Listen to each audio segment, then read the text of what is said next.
Vamos abrir nossas Bíblias no livro de 2 Timóteo, capítulo 3. A carta de Paulo, a segunda carta de Paulo a Timóteo, lá no capítulo 3. Nós estamos hoje na nossa quarta ministração sobre o tema Em Busca de Algo Maior. Em busca de algo maior. E nós estamos então aí durante 13 domingos, que é o material que são 13 lições que a gente tem adotado para meditar, para falar, num tempo de tantas buscas, de encontros e muitos desencontros. Nós estamos falando sobre o que realmente importa a nós buscarmos. E nós estamos falando e vamos falar hoje mais um tema. Vamos lá, 2 Timóteo. Deixa eu abrir aqui na minha... 2 Timóteo, capítulo 3, a partir do verso 1. Leia na sua versão, eu vou ler aqui na mensagem. Acharam aí? 2 Timóteo, capítulo 3. A palavra diz assim: não seja ingênuo. Tempos difíceis vêm por aí. À medida que o fim se aproxima, os homens se tornam egocêntricos. Lembra que nós falamos semana passada, né? Semana passada a gente falou sobre a vida no reino dos homens. Os homens serão egocêntricos, loucos por dinheiro, fanfarrões, arrogantes, profanos, sem respeito para com os pais, cruéis, grosseiros, interesseiros, sem escrúpulos, irredutíveis, caluniadores, sem autocontrole, selvagens, cínicos, traiçoeiros, impiedosos, vazios, viciados em sexo e alérgicos a Deus. Gostei dessa expressão que o pastor Eugênio Peterson usa, alérgicos a Deus. Eles vão fazer da religião um espetáculo, mas nos bastidores se comportam como animais. Fique longe deles. É o tipo de gente que entra sorrateiramente nas casas de mulheres instáveis e carentes e tira proveito delas. Mulheres que, deprimidas pela própria vida de pecado, se apegam a qualquer modismo religioso que se denomine verdade. Elas são exploradas vezes seguidas e nunca aprendem. Esses homens são como os velhos trapaceiros egípcios, Janes e Jambres, que desafiaram Moisés, renegados da fé, enganados no pensamento. Eles desafiam a própria verdade. Nada de bom vem desses impostores, e um dia serão desmascarados, assim como o povo percebeu o engano dos egípcios.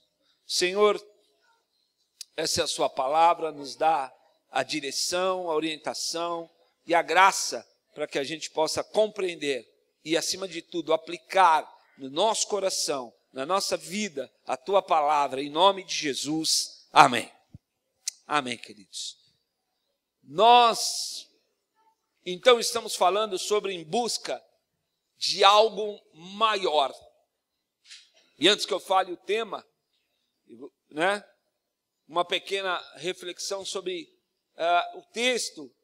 Aí, talvez na versão de vocês, está dizendo assim: nos últimos tempos, o que diz aí?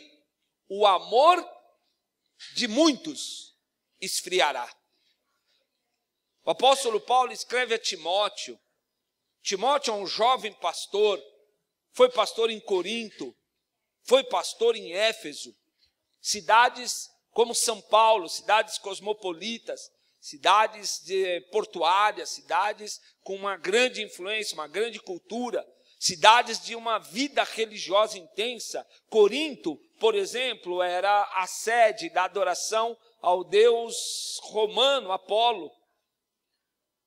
E Éfeso era o lugar de grande adoração a Diana dos Efésios, ou rainha do céu.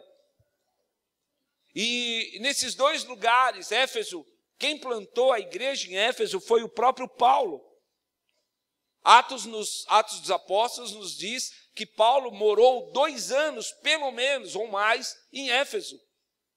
E quando o Paulo, no tempo que ele residiu ali, tal foi a propagação do evangelho que ele fez, a pregação, o testemunho, que houve uma conversão em massa da cidade.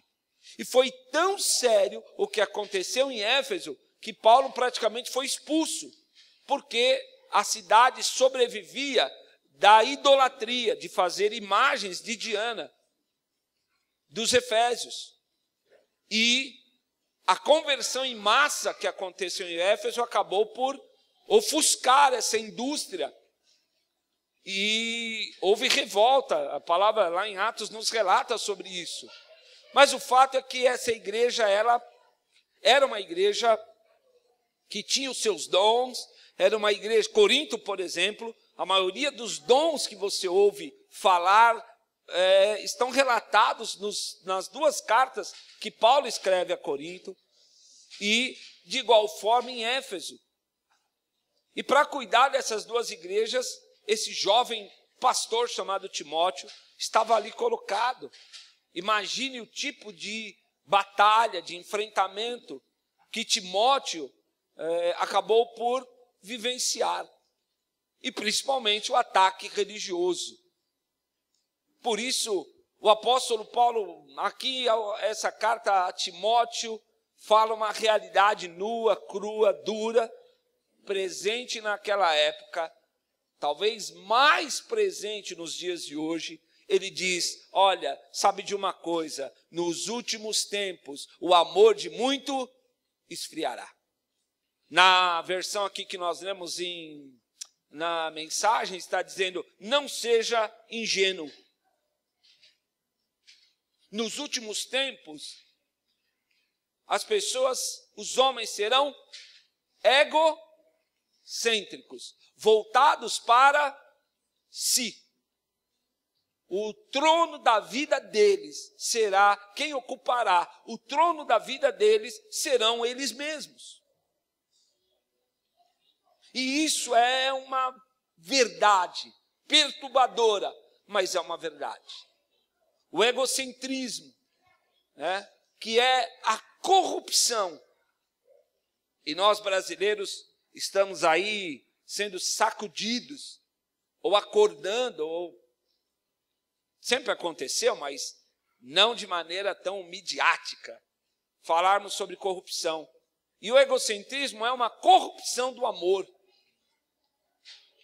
O amor criado, como diz a palavra em João 3,16, porque Deus amou o mundo, e todas as coisas que ele fez, e toda a natureza, e toda a criação, e colocou o homem ali como, sabe, a joia da sua criação. Esse mesmo homem se corrompeu, esse mesmo homem escolheu os seus caminhos, esse mesmo homem adulterou a sua relação com Deus, e por isso mesmo, lá em Gênesis, está sentenciado, maldita é a terra por tua causa.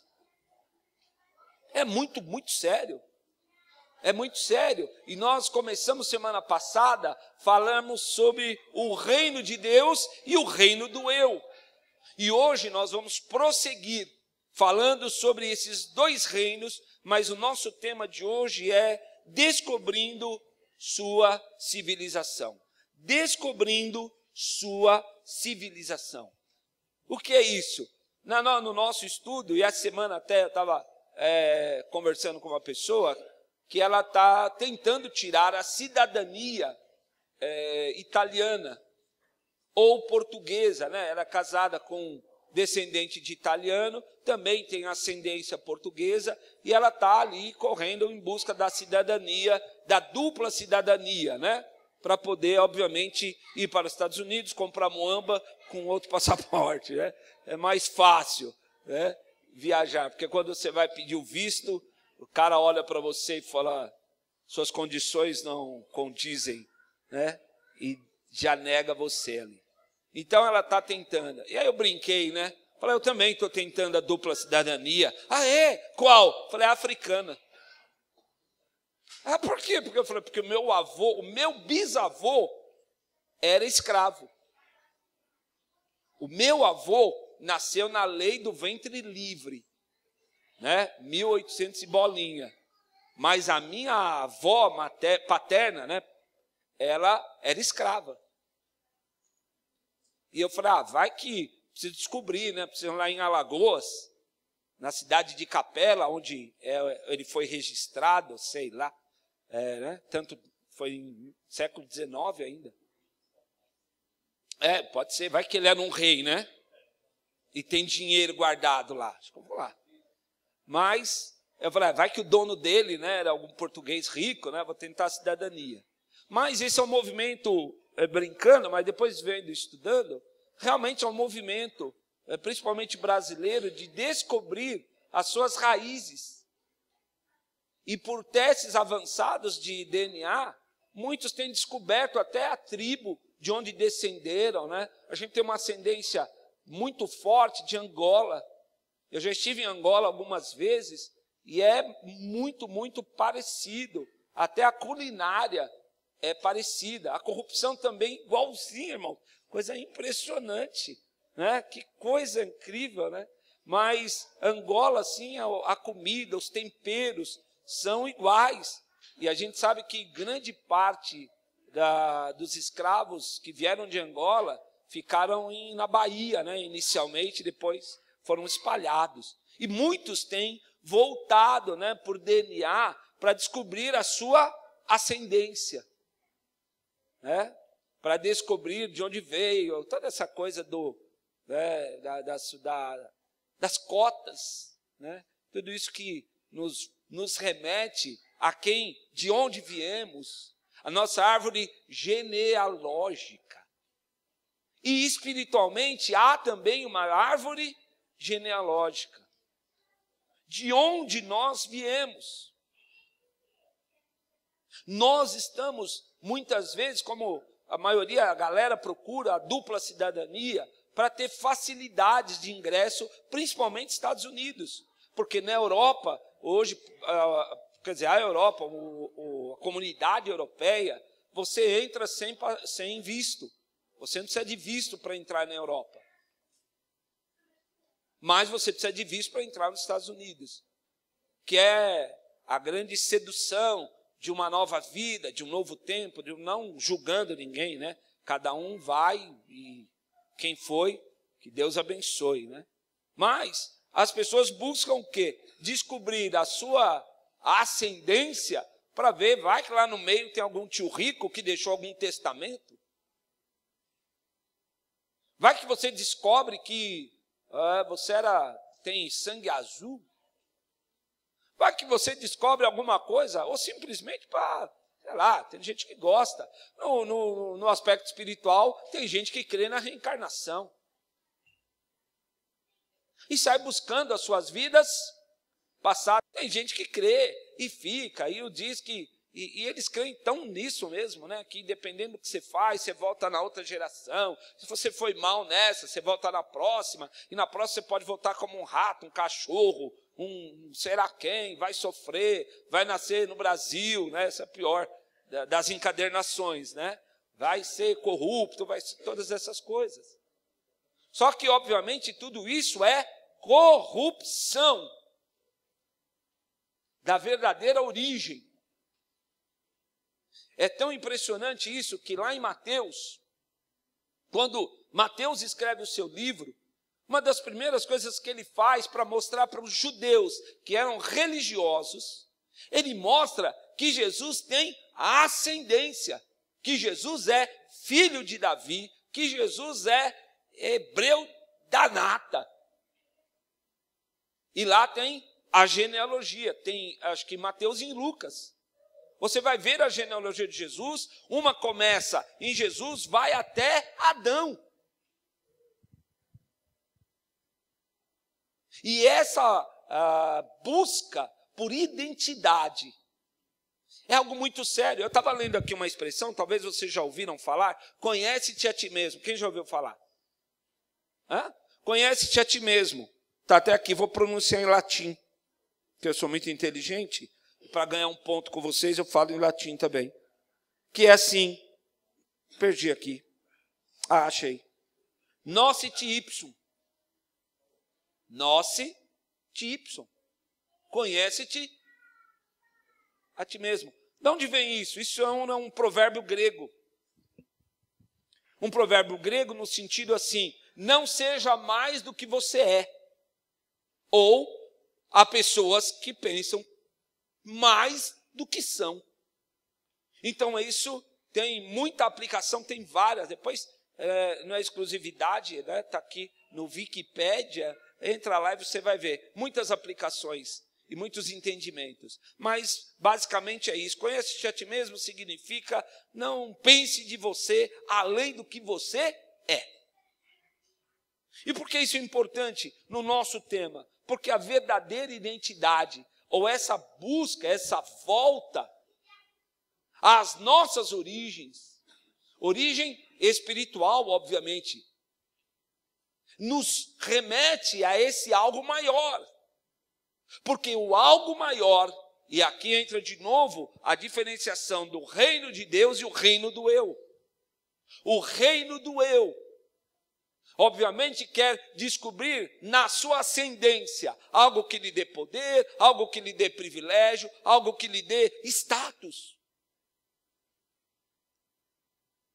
E Paulo, quando narra lá a Timóteo, ele coloca 19 características do reino do eu. Porque o reino do eu é egocêntrico. O reino do eu, como diz aí a versão de alguns, amantes de si mesmos. E esse desenvolvimento desse reino, então, tem gerado uma sociedade caótica.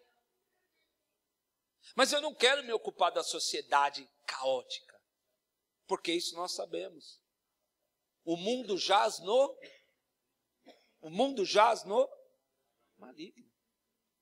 O que me preocupa, e quando nós nos propusemos a estudar, estamos fazendo, e tudo que nós temos feito, quer na escola bíblica, nos cultos, quinta-feira nós começamos o nosso lume, oração, reflexão, atitude. Retomando as nossas reuniões da semana, foi uma bênção, né, na quinta, essa tem de novo. O que nós nos propomos é em busca de algo que nos satisfaça espiritualmente. Porque, amados, a grande problemática do reino do eu é que ele é um reino de insatisfações. Você não nasceu no Brasil? Está com o RG aí? Irmão? Tá? Na maioria dos casos, não está teu pai e tua mãe aí? Hã? Ah, tá bom. Não, aí vai, não, eu preciso descobrir. E aí os caras se perdem, vão buscar na outra encadernação, se eu fui um rei, se eu fui um servo, se eu fui descendente do Akenaton, do sei lá quem. Ah, vamos ver. E aí? Tudo isso voltado para si mesmo, com fim em si mesmos. E essa é a busca. O que me espanta, meu amado, é que dentro daquilo que nós chamamos de evangelho, ou evangélicos, ou cristianismo, ou crentes, nós precisamos de estar repetindo em busca de algo maior. Porque nós estamos repetindo quase que como um mantra, o melhor de Deus está por vir. E eu repiso, não tem nada a ver com a música, embora ela seja uma bandeira. O que pode ser maior que Cristo? Hein, amados? O que pode ser maior do que viver na esfera, na circunscrição do reino de Deus? O que pode ser maior do que a tua salvação em Jesus? Descobrir que no passado você descendeu lá, ou de europeus, ou não sei do que, a sua família tem uma árvore extensíssima. A quem interessa? E quando nós observamos no nosso meio, no evangelho triunfalista, reivindicatório, performático, às vezes absurdamente, essa semana eu vi um vídeo, sei lá, no Facebook, os caras num lugar, né, igreja, e o cara com uma vassoura, rodando com uma vassoura, e um monte de irmã com vassoura. Pô, não sei se é a igreja do Jânio Quadros lá. Oh, que loucura! A gente vai para a igreja para ouvir a Deus. Tem gente que vai para a igreja para ouvir a Deus, para buscar a Deus, para comungar, para ter respostas, para ser curado, para receber uma oração, para ter, sabe, irmão? Tem gente que vai para arrumar namorada, mas a maioria vai com um propósito sério.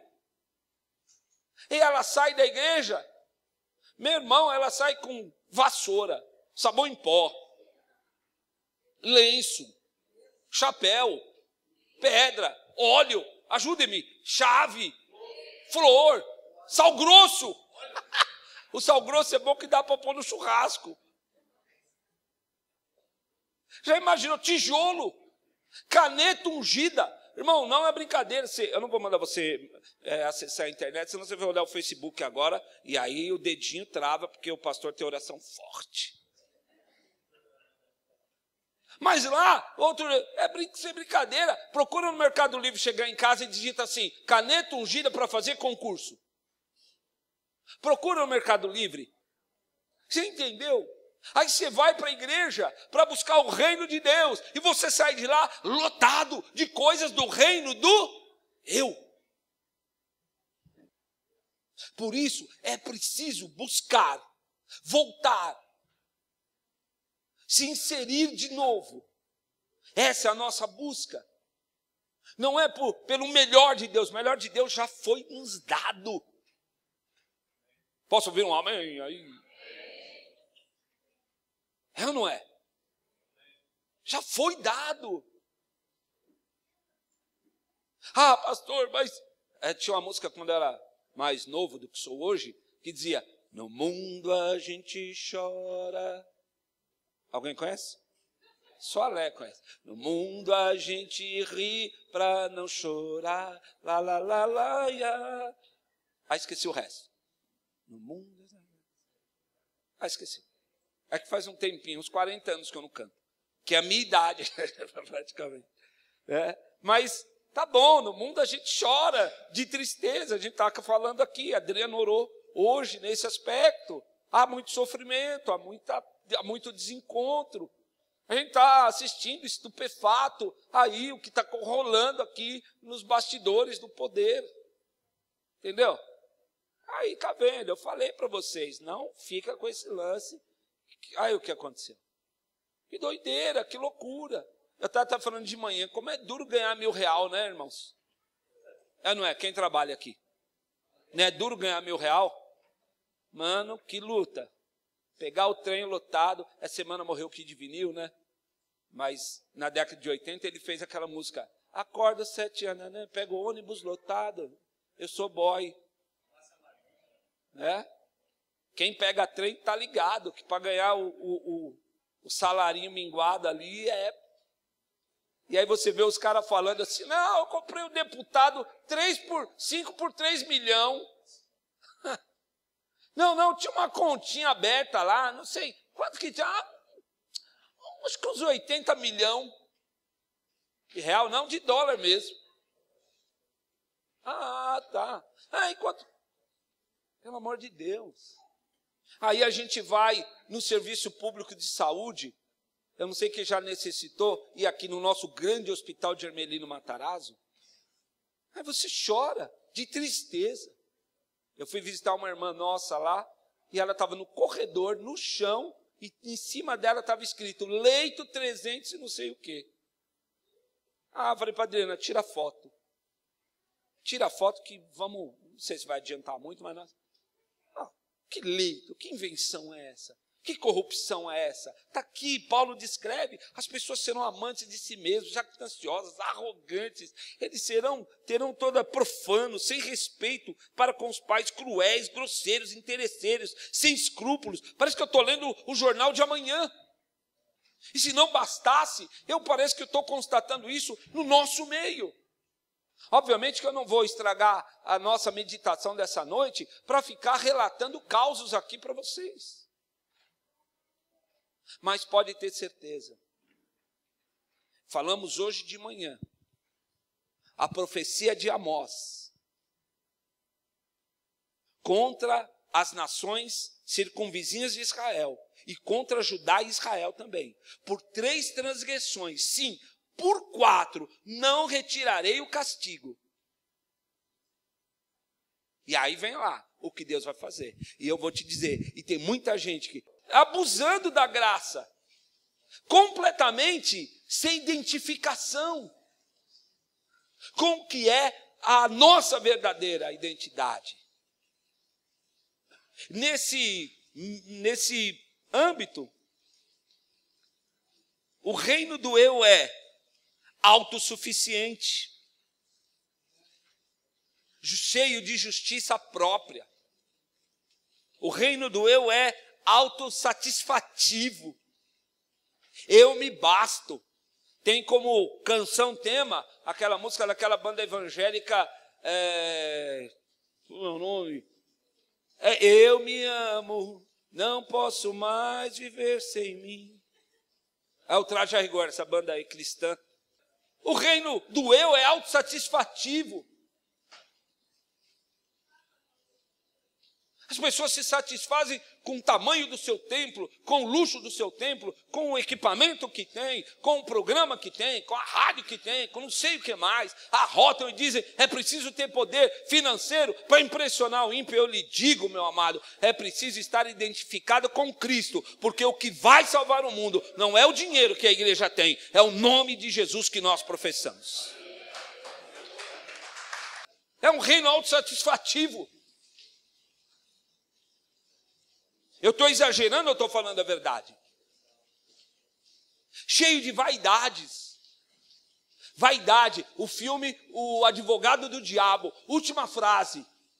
Vaidade, o pecado que eu mais gosto, diz Satanás. Satisfativo. Deixa eu falar uma coisa dentro disso. Quem é que disse, tudo isso te darei se prostrado me adorares? Quem? Satanás. Quando foi que Jesus falou, tudo isso te darei se prostrado me adorares? Quando foi que Jesus disse, se você der o seu aluguel hoje como oferta, no final do ano você vai ter uma casa própria?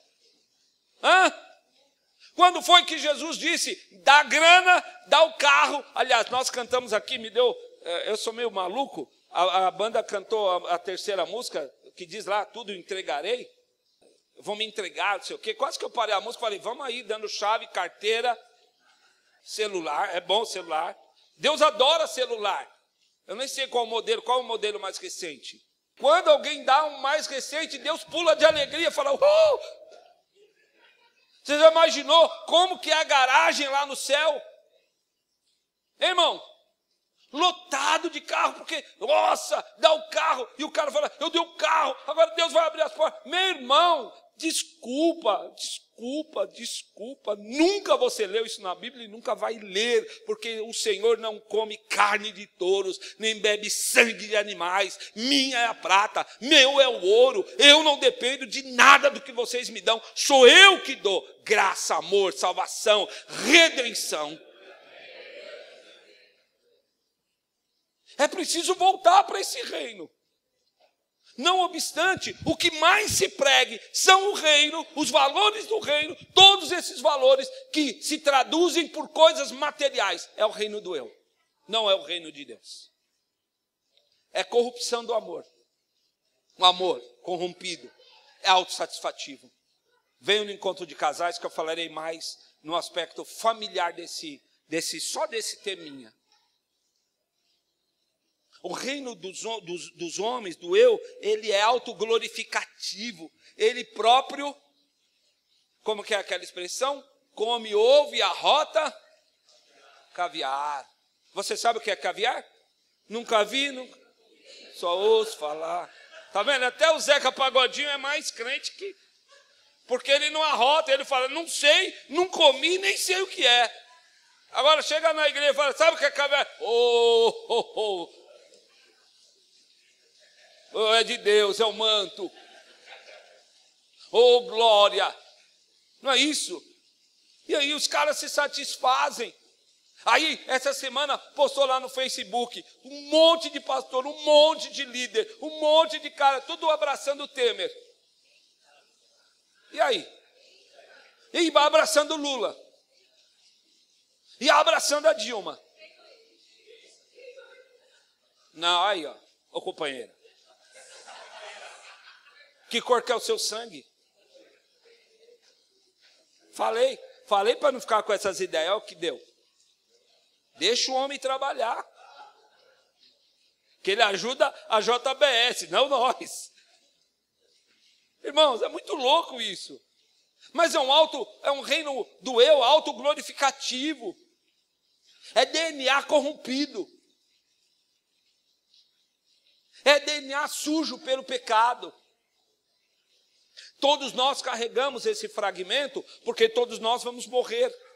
E vamos morrer por causa do pecado. Por isso, quero que você diga, não, aqui na Casa da Rocha esqueci que a gente não repete nada. Porque não pode.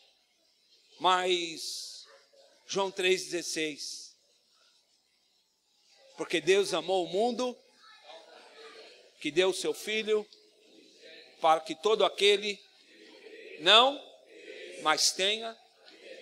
E o apóstolo Paulo fala em 2 Coríntios 5,17. Se alguém está... Aí vocês não sabem, né, irmão? Começa a complicar. Se alguém está em Cristo, nova, as coisas e tudo se fez novo por causa do amor do nosso Deus. Como é voltar para a civilização? A nossa identidade espiritual, voltando para o reino de amor. Aliás, o apóstolo Paulo fala lá em Colossenses, se eu não me engano, 1,13. Confira aí depois, não precisa confiar em tudo que eu falo. Lê a Bíblia e confira. Mas ele diz que ele nos transportou do império para o reino do Filho do seu amor. Amém? E essa é a volta que eu proponho. A volta para esse reino de amor do Filho de Deus. Abra a tua Bíblia comigo. Em 1 Coríntios, no seu capítulo 13. Havia uma briga. Havia uma disputa. Havia uma intensa disputa na igreja de Corinto sobre qual dom é melhor. Qual o dom que eu devo ter? Qual o dom que eu tendo evidencia que Deus está na minha vida? E eles brigavam. Um falava, eu tenho o dom de cura. Não, eu falo em línguas. O outro, não, eu tenho esse dom. O outro tem aquele dom. E eles tretavam na igreja. Ao ponto de na Santa Ceia, tá ligado que a Santa Ceia, né, chamada a festa da ágape deles, era com vinho bom, né, não era suco de uva. E os caras tinham um golão, era sangue de boi, é o litrão, 5 litros. Cada um passava e... Gló, gló, gló. O último, coitado, só bebia a baba, né, dos outros. Mas, era uma reunião, e eles bebiam. E como é que começava a reunião? Em louvor. Como é que terminava a reunião? Chão, chão, chão, chão, chão, chão. E os irmãos caíam no funk. Que é a pior desgraça, né, que existe. E Paulo tem que escrever para eles, dizendo assim, quem come e bebe sem discernir o corpo e o sangue, come e bebe juízo. Mas é para essa igreja. Para nós, igreja que o apóstolo Paulo escreve, 1 Coríntios 13, que fala como nunca.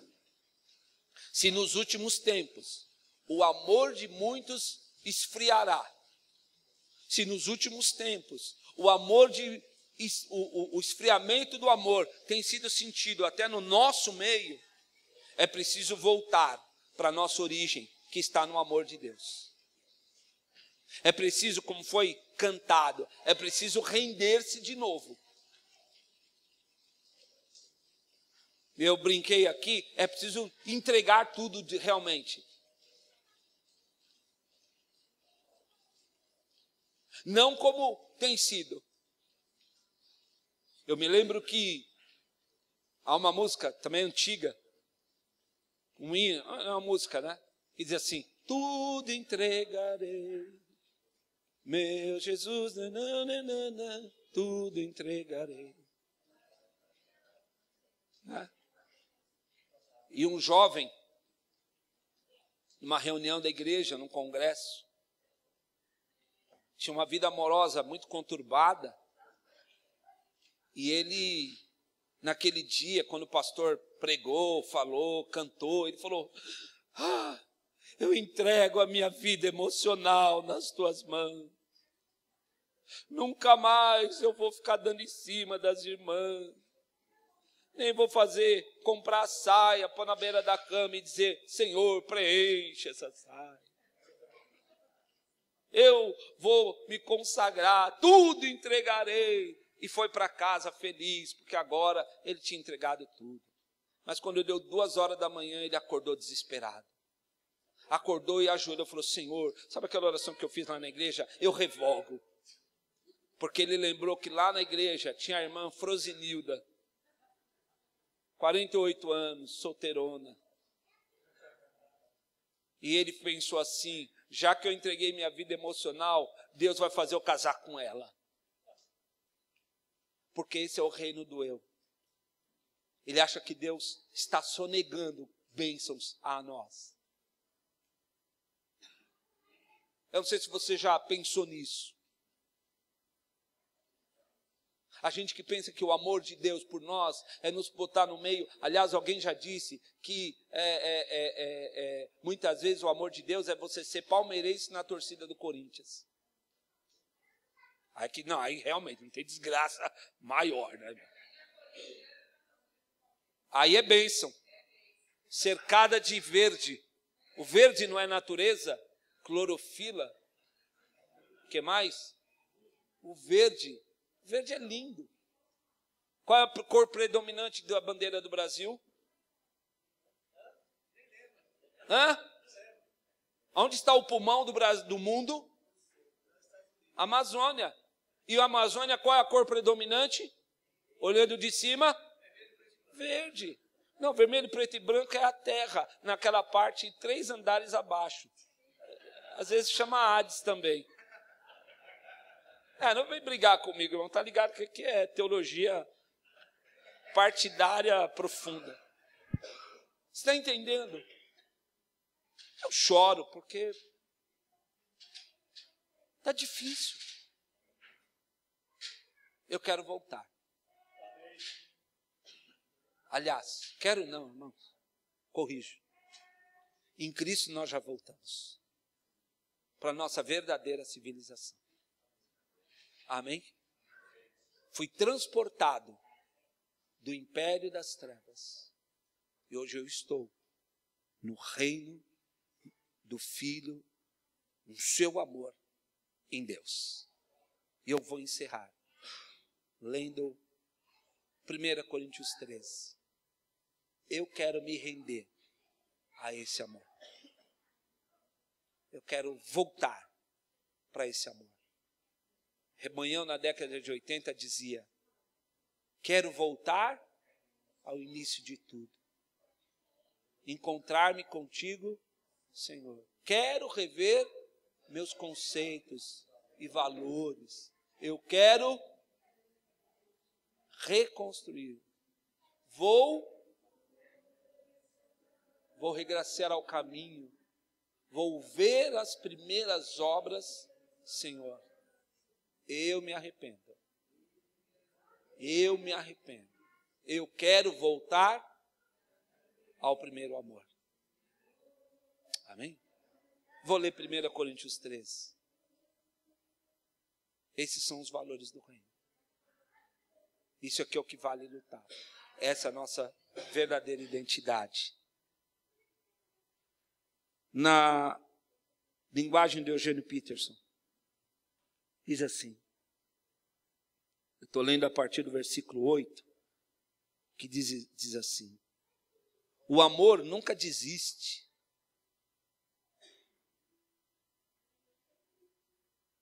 O amor se preocupa mais com os outros que consigo mesmo. O amor não quer o que não tem. O amor não é esnobe. Nem tem a mente soberba. Não se impõe sobre os outros. Não age na base do eu primeiro. Não perde as estribeiras. Não contabiliza o pecado dos outros. Não festeja quando os outros rastejam. Tem prazer no desabrochar da verdade. Tolera qualquer coisa. Confia sempre em Deus. Sempre procura o melhor. Nunca olha para trás, mas prossegue até o fim. O amor nunca morre. O amor, ou na versão que você tem nas mãos, diz, o amor jamais acaba. Um dia, a palavra inspirada será esquecida. A oração em línguas vai passar. O entendimento alcançará seu limite. Nós conhecemos apenas parte da verdade. O que dizemos a respeito de Deus é sempre incompleto. Mas quando o que é completo chegar, tudo que é incompleto em nós deixará de existir. É o reino de Deus. Por isso, essa semana nós estudamos no Lume, quando Jesus ensina a oração do Pai Nosso, ele termina dizendo, venha a nós o teu reino, o poder. Né? Venha a nós o teu reino, faça-se a tua vontade, assim na terra, como ela já acontece nos céus. O pão nosso de cada dia nos dá hoje. Perdoa as nossas dívidas, assim como nós perdoamos os nossos devedores. Não nos deixes cair em tentação, mas livra-nos do mal, pois teu é o reino, o poder e a glória para sempre. Venha teu reino, um reino de amor, no qual todos nós temos a nossa verdadeira essência, a nossa verdadeira identidade descobertas. Nós fomos criados por Deus, nós estamos em Deus e nós iremos voltar para Deus. Em nome de Jesus.